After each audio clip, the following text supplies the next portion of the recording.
इस वीडियो को देखने से पहले एक बार सब्सक्राइब जरूर कर लें। फर्स्ट ऑफ ऑल आपने यूपीएससी में 3rd रैंक किया है और मैं ये जानना चाह रहा था कि कैसे क्या तैयारियां करी थी और क्या चीज़ें जो है अब जो एस्पिरेंट्स हैं यूपीएससी के वो ध्यान रखें करते हैं। बहुत बहुत धन्यवाद आपका।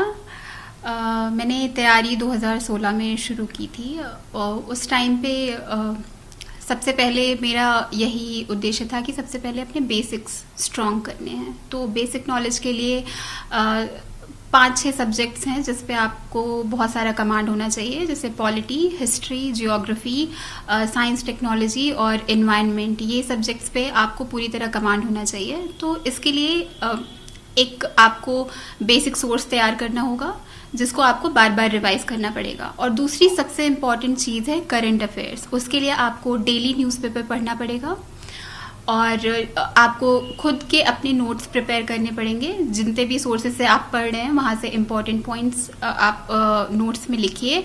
और तीसरी सबसे ज़्यादा ज़रूरी चीज़ है रिवीजन करते रहना बार बार आपने जो भी पढ़ा है। बहुत सारा मटेरियल पढ़ के आपको कोई फ़ायदा नहीं होगा जब तक आप उसको रिवाइज नहीं करते, जब तक वो आपको याद नहीं रहती। तो आपको उस पर ध्यान देना पड़ेगा।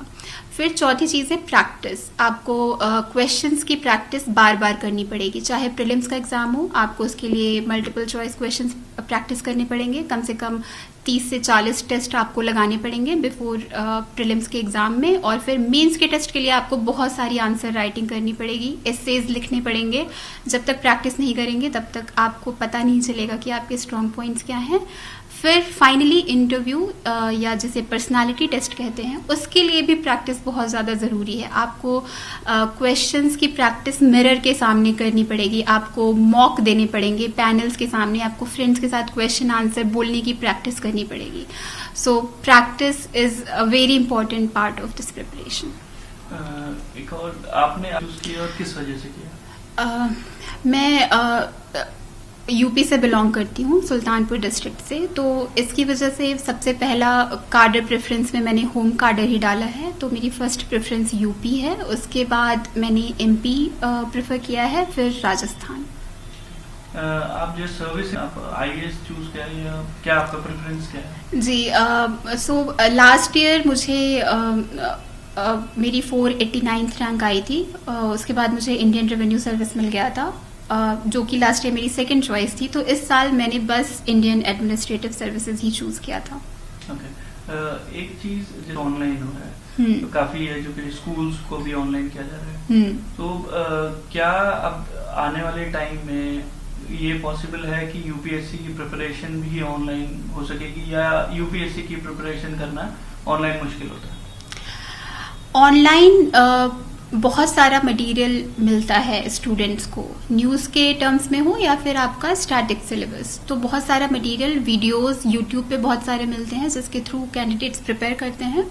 तो ऑनलाइन एजुकेशन आज बहुत बड़ा मीडियम बन गया है प्रिपरेशन का, नॉट जस्ट सिर्फ अर्बन एरियाज में रहने वाले कैंडिडेट्स के लिए नहीं, बल्कि इसकी वजह से रूरल एरियाज के कैंडिडेट्स के लिए अपॉर्चुनिटी बहुत बढ़ गई है। एंड जैसे जैसे कोविड आया है, आप जानते होंगे कोचिंग्स ऑलमोस्ट बंद हो गई हैं, स्टूडेंट्स आ नहीं रहे हैं दिल्ली, तो उसकी वजह से कोचिंग्स अपना क्लासेस ऑनलाइन शिफ्ट कर रही हैं। तो ये बहुत ही एक तरीके से पॉजिटिव चेंज भी है कि बच्चे अपने घर के माहौल में रह के तैयारी कर पाएंगे, जहाँ पे उनके पास पूरा सपोर्ट है, उनकी हेल्थ अच्छी रहेगी, उनको प्रॉपर न्यूट्रिशन मिलेगा और पूरा इकोसिस्टम घर का थोड़ी शांति के साथ वो पढ़ाई कर सकते हैं। ये भी अच्छी तरीके से बात है। और फाइनेंशियली वीकर बैकग्राउंड से जो कैंडिडेट्स हैं, जो अफोर्ड नहीं कर सकते दिल्ली में रहना, उनके लिए भी बहुत बड़ी अपॉर्चुनिटी इससे मिलेगी। तो अभी भी इस कोविड के पहले भी आधे से ज़्यादा प्रिपरेशन ऑनलाइन शिफ्ट हो गई थी और कोविड के बाद आई थिंक बहुत हद तक ये 70 to 80% प्रिपरेशन ऑनलाइन मोड में होगी, जो कि बहुत ही पॉजिटिव बात है। अब आप जो है इन फ्यूचर सारी सीनियर पोस्ट भी होल्ड करेंगी गवर्नमेंट में, सो कौन सी 2 चीजें हैं जो आप सिस्टम में चाहेंगी कि चेंज करें?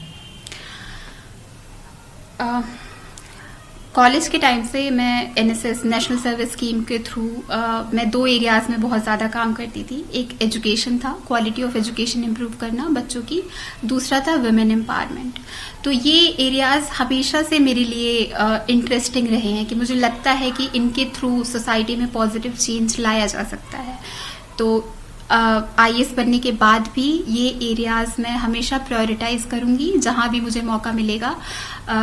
अभी करंटली न्यू एजुकेशन पॉलिसी भी आ गई है जिसमें क्वालिटी ऑफ एजुकेशन इम्प्रूव करने की बात कही गई है, जो कि अभी पूरे नेशनल लेवल पे ये एक एजेंडा बनेगा, तो उसके तरफ मैं कंट्रीब्यूट करना चाहूँगी। अभी तक आपने हमारे चैनल को सब्सक्राइब नहीं किया तो एक बार सब्सक्राइब जरूर कर ले और हाँ, बेल आइकन को प्रेस करना ना भूलें ताकि आपको इसी तरीके के रेगुलर न्यू अपडेट्स मिलते रहें। और जितना हो सके शेयर करें इन वीडियोस को।